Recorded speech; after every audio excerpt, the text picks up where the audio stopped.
Hi dear viewers. Dear viewers, આજે આપણે phonemes પર વર્ક કરવાના છે. What is phoneme?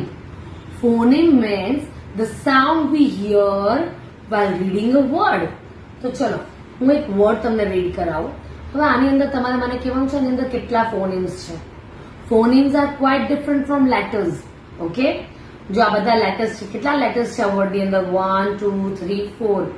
બટ હવે આ લેટરના જે સાઉન્ડ આપણે સાંભળીએ એને કહેવાય ફોનેમ્સ.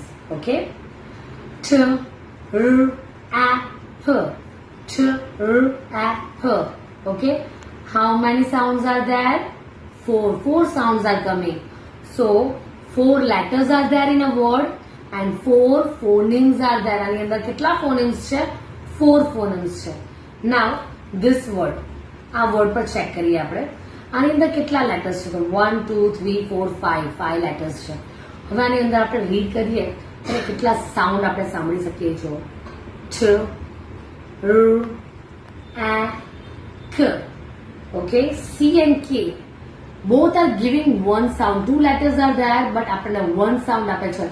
તો 5 letters છે આ વર્ડની અંદર અને 4 phonemes છે. ઓકે, તો આપણે આ શું કરવા શીખવાનું છે? જ્યારે એવા વર્ડ્સ આવશે બિગ વર્ડ્સ જેની અંદર ડાયગ્રાફ, ટાયગ્રાફ, કોડગ્રાફ, ઓકે, આવા જ્યારે વર્ડ્સ આવશે એની અંદર 2 letters giving one sound, 3 letters giving one sound, 4 letters giving one sound, તો આવા ટાઈમ ઉપર આપણને ફોનેમ્સ હેલ્પ કરશે, ઇઝી બનાવશે આપણું રીડિંગને. તો ફોનેમ્સની નોલેજ આપણે એટલે જ રહેવાની છે. તો આ ટાઈપના તમે જ્યારે વર્ડની પ્રેક્ટિસ કરતા હોય ત્યારે આ વર્ડ છે ફોર એક્ઝામ્પલ શ એ ન.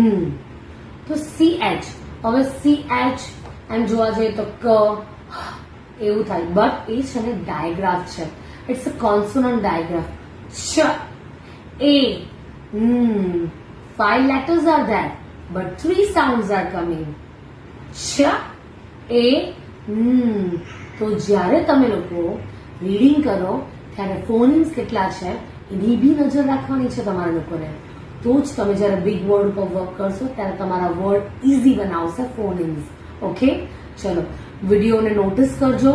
And one more thing, reading કરો ત્યારે ફોનેમ્સ અત્યારે કાઉન્ટ કરજો. Okay, by everyone.